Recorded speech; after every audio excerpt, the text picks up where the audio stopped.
Top gang leaders behind bars, the men who control prisons from the inside. Inside one of America's toughest prisons, a simple cafeteria fight suddenly shuts down the entire yard, but nobody knows why. A guard whispers into his radio, "It's happening." He gave the signal. Instantly, every inmate on the north side of the yard stops moving. They look toward a single man sitting alone at a steel table. He doesn't speak. He doesn't stand up. He just nods. And that one tiny nod sends a message across the whole prison. A message that spreads faster than the guards can react. Within seconds, doors slam, inmates line up, and entire cell blocks fall silent, like the prison is obeying an invisible command. The guards look at each other, confused. "Who's running this place?" one officer mutters. That is the power of a prison gang leader. The men who can stop violence, or start it, with nothing more than a look. Today, we go inside their world. Across the United States, the UK, and Canada, people imagine prisons as cold, concrete places where inmates are controlled by guards, rules, and cameras. But inside the walls, there is another system, a hidden structure, a chain of command that most people never hear about. These leaders don't need fancy clothes or a loud voice. They rule from tiny cells, sometimes locked down 23 hours a day. They control people they may never meet face to face.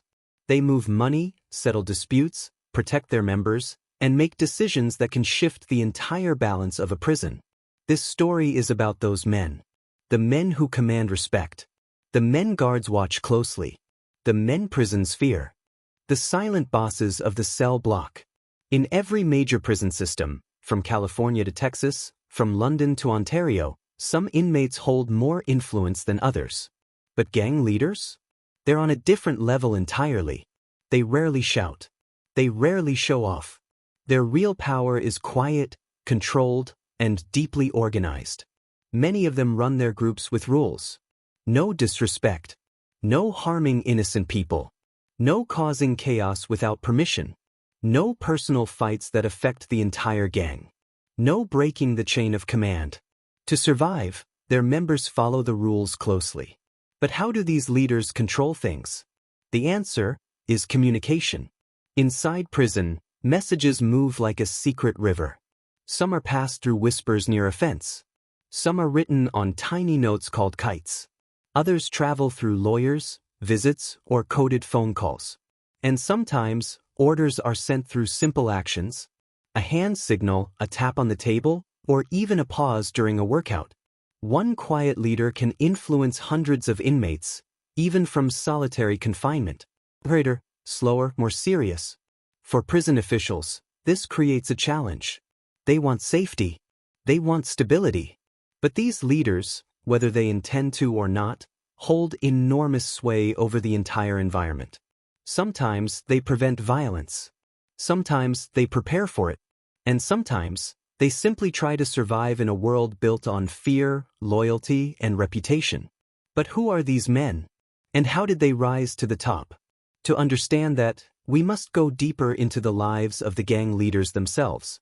How a prison gang leader is made. A gang leader isn't chosen overnight. He isn't elected. He isn't promoted with a trophy or a handshake.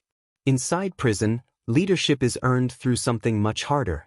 Consistency, respect, and survival.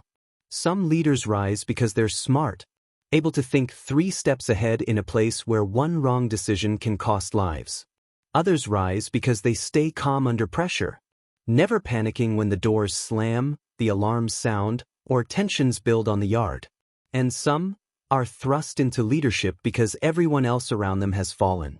But no matter how they rise, one thing is always true. Prison leaders are made long before they ever step into a cell.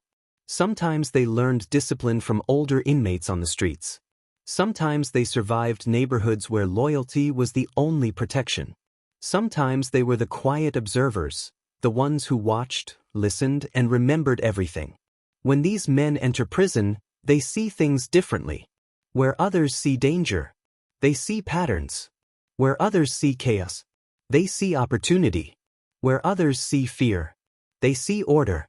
These abilities make them valuable. And in prison, value equals influence. But rising to the top is never easy. In most prisons, gangs run with strict internal rules. You can only become a leader. The older members trust you. You're known for keeping your word. You don't act reckless. You can speak calmly during conflict. You think of the whole group, not just yourself. And most importantly, you must be able to survive pressure. Pressure when guards question you. Pressure when members argue. Pressure when enemies challenge your authority. Fail one test, and your name could be removed before the end of the week. Those who survive become the hidden generals of the prison system. But leadership comes with a price. Because the higher you rise inside a gang, the closer you get to danger. To understand that danger, we need to look at where the real power comes from. Power behind the walls. How leaders control prisons. To people outside prison, it seems impossible. How can someone locked in a cell 23 hours a day control anything? But inside the walls, influence doesn't require freedom. It requires connections. A leader might control his group through heavy checkmark 1. Communication networks. Every gang has a way to send and receive information. It might be slow. It might be complicated, but it works. A note passed during mealtime. A message whispered during yard movement. A coded phone call that sounds ordinary to outsiders. One message can be carried across the entire prison in minutes. Heavy checkmark 2. Loyalty. Leaders don't survive because they're feared. They survive because members trust them. A trusted leader can prevent fights. He can calm down heated situations. Or he can call a meeting through nothing more than a hand gesture. Heavy checkmark 3. Structure. Every gang has ranks. Shot callers. Senior members. Enforcers. Runners. New recruits. Orders usually travel from the top, down through the ranks, then across the yard. Heavy checkmark 4. Discipline. The most powerful groups inside prisons are the ones that stay disciplined. They don't cause random chaos. They don't fight without permission. They don't break rules that bring unnecessary heat. This discipline is what gives a leader real power. And sometimes, leaders use that power to maintain peace. Many prison staff quietly admit that gang structure, while dangerous, can also prevent the entire place from erupting. Because if a respected leader says, "Stand down," the yard becomes calm. If he says, "Stay alert," everyone watches their surroundings. This influence is invisible to the outside world. But inside, it shapes everything. But no prison leader rises alone. Behind every powerful figure, there is a story. A story of survival, loss, loyalty, and choices made in tight corners of concrete hallways. To understand this world fully, we must look at the lives of real leaders from different prison systems, and how each of them shaped the places they lived in. The real men behind the title, Iconic Prison Gang Leaders. To truly understand what it means to control a prison, we have to look at some of the most infamous gang leaders in history. These men didn't just lead, they became symbols of power, fear, and respect. Their names echo through the halls of prisons from California to the UK, and even beyond. Each of these leaders had a different story. Some grew up in violent neighborhoods. Some were born into the system, their fates sealed by the streets they walked. But all of them knew the same thing. To survive, they had to become untouchable. Let's start with one of the most notorious, John Gotti, a name that resonates not only in the world of organized crime but within the walls of federal supermax prisons. John Gotti, known as the Dapper Don on the outside, was imprisoned at the United States Penitentiary, Marion, after his conviction for murder and racketeering. But inside those walls, he wasn't just a prisoner, he was a kingpin. Despite being locked in a solitary cell for 23 hours a day, Gotti controlled a criminal empire from behind bars. He did so through the most powerful weapon inside any prison, fear and respect. Using a network of loyal members outside, Gotti sent messages, organized hits, and even influenced the mafia's operations from his cell. He wasn't feared because of his physical presence, but because of his reputation, his power to control from afar, making him an untouchable figure in the world of crime. But what makes someone like Gotti so powerful? It's more than just fear. It's about reputation, how others see you. It's about creating a legacy that extends beyond the prison walls. Now, imagine a man like Shamil Basayev, a notorious leader from Russia who controlled gangs in the Black Dolphin prison, one of the most secure maximum security prisons in the world. Basayev was a brutal warlord, once responsible for numerous terrorist activities, and in prison his influence only grew. Even in one of the most secure prisons, Basayev's power came from his ability to manipulate both inmates and guards. He used alliances with other gang leaders inside the prison and orchestrated operations that stretched across borders. The terrifying thing about men like Basayev? Their power isn't limited to just one facility. Their influence travels like a ghost, shaping prisons in ways that law enforcement can only hope to control. And then there's Albert, the Beast Taco, a feared mobster who, even behind bars at ADX Florence, held power in the outside world. Taco is a reminder that a leader doesn't need to fight every battle. Sometimes, the real leaders win simply by choosing the right battles to fight. The Code of Silence, the gang leader's lifelong pledge. What binds all these leaders together? It's a code that goes beyond walls, beyond cells. It's the Code of Silence, also known as Omerta. In prisons, gang leaders don't just create rules for their followers, they craft a whole philosophy. A belief system built on loyalty, honor, and respect. This code isn't just followed, it's enforced. Omerta means never talking to the police, never betraying your brothers. And, for the leaders, it also means taking responsibility for your people, even when you're isolated from them. But what happens when you break the code? Breaking the code leads to consequences. And in prison, consequences are swift. The most shocking part about being a gang leader behind bars isn't the power. It's the vulnerability that comes with it. You can control a prison, but you can never control the loyalty of everyone around you. In a world full of distrust, leaders have to remain vigilant. They must watch their backs constantly, because in the blink of an eye, someone might decide that the position of power you hold could be theirs. The endless cycle, from prison to power and back again. Prison gang leaders know something most outsiders never will. There's no such thing as a final victory. Even if they manage to climb to the top, the cycle never ends. Prison is a revolving door for many of these leaders. And when they're released, they don't disappear. They return to the streets, to their families, to their old networks, and often, they return with even more influence. Look at Joaquin El Chapo Guzman, who spent time in the toughest Mexican prisons before escaping, only to be recaptured and sent back to an even more secure facility. But even while locked down, he orchestrated criminal operations across borders. Prison might lock a body behind bars, but it can never lock down the mind of a true leader. And that's why some gang leaders are as dangerous outside of prison as they are inside. Narrator, reflective. Gang leaders in prison aren't just figures to be feared, they are symbols of a system that thrives on power, loyalty, and influence, even in the harshest environments. They've become legends within their own walls, shaping how others view power, fear, and the balance of control. But the true question remains: what happens when one of these leaders finally breaks? When the power they've spent their life building begins to crumble? Will they survive the fallout? Or will the next generation of leaders rise, ready to claim the title for themselves? The rise of the new generation, a new type of leader.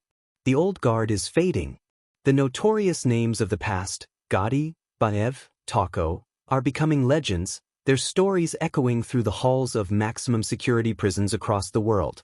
But in the shadows of these former leaders, a new breed of gang leader is rising. They're younger, they're faster, and they've adapted to a new kind of prison. These new leaders aren't just masterminds of crime. They are tech-savvy, resourceful, and know how to use the system against itself. In modern prisons, everything is connected. The old method of controlling the yard through fear and intimidation is now just one tool in a larger arsenal. And the new generation of leaders knows how to use technology, social media, and influence to extend their reach far beyond the concrete walls. One such example is Rafael Garcia, a 28-year-old inmate serving time in a state penitentiary. Rafael may not have the reputation of someone like John Gotti, but in his cell block, he's already earned a different kind of respect. Raphael doesn't rely on brute force. He's a skilled manipulator of information. He uses cell phones smuggled in to communicate with gang members outside, coordinating drug trafficking, arms dealing, and even escapes, without ever needing to leave his cell. His operations run smoothly not because of muscle, but because of data. He's part of a new wave of leaders who see the prison system for what it truly is, an interconnected network of opportunities. From there, they build invisible empires. What Raphael and others like him understand is something the older generation didn't. Control of information is the real power. The shadow war, fighting for control of the prison system. Prison gang leaders know something else. The most dangerous enemy isn't the guards. It's the constant, looming battle for control. Every yard is a territory. Every block is a domain. And every prison leader is constantly fighting to expand their influence, while keeping their enemies from rising. It's a game of chess with lives on the line, and the rules change at the drop of a hat. Prison leaders don't just fight other gangs. They also deal with the unpredictable nature of shifting alliances, sudden betrayals, and new players entering the scene. One of the most interesting and dangerous dynamics of this battle is the shadow war between rival gangs. Inside, leaders and their followers might play a game of chess in the form of covert operations, territorial skirmishes, and whispered threats. But outside, the battle takes on an even darker tone. Gang leaders from different prisons might collaborate or clash, coordinating escapes, arranging hits on rivals, or plotting moves for when they're eventually released. One such conflict is the ongoing war between the Aryan Brotherhood and the Black Guerrilla family, two of the most dangerous and influential prison gangs in the United States. These rival factions control large portions of the prison system, and their leaders have used extreme tactics to dominate their territories. This isn't just about survival. It's about total control. Control over who survives.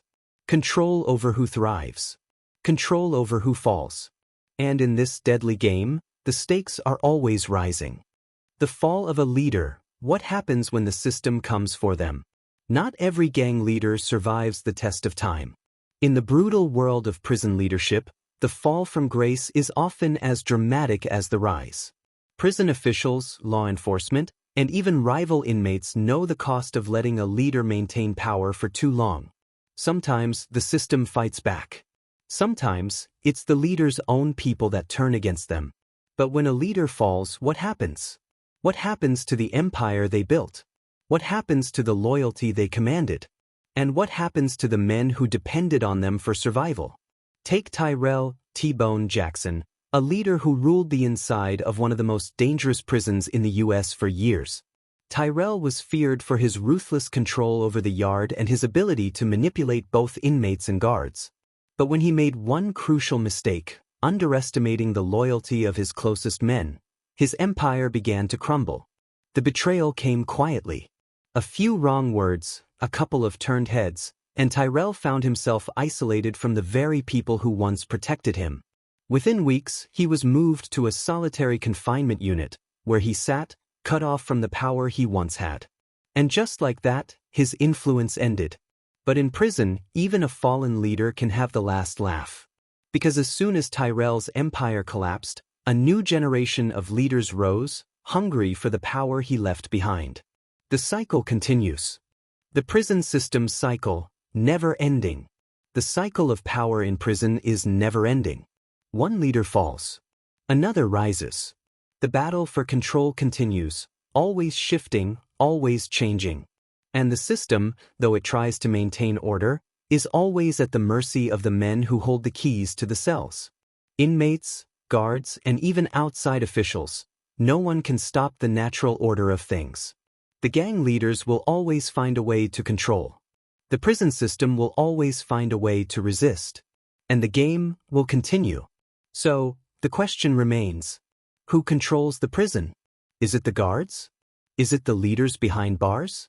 Or is it the constant, shifting tide of power that moves like a shadow, never truly seen, but always felt?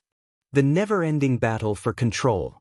The truth about prison gang leaders isn't just about their power, their manipulation, or their empires. It's about the deeper question of control. In every prison, from the supermax facilities of the US to the high-security units of the UK and Canada, there's always one thing that remains constant: the struggle for dominance. Prison isn't just a place where people are confined. It's a world where survival is determined by strength, loyalty, and the ability to adapt. Leaders, whether young or old, whether feared or respected, all face the same battle: to control the uncontrollable. They play with lives. They manipulate emotions. And they control information in a way that few can understand. But in the end, it's not about who holds the most power, it's about who can survive the longest. And as one generation of leaders fades away, another rises, ready to take their place. The cycle continues. The battle never ends. Because in the world of prison gangs, control is the one thing that always remains in play. Thank you for watching this deep dive into the dangerous world of prison gang leaders. Don't forget to like, comment, and subscribe to Inside Prison Walls for more stories that pull back the bars and reveal what truly happens inside the world's most secure prisons.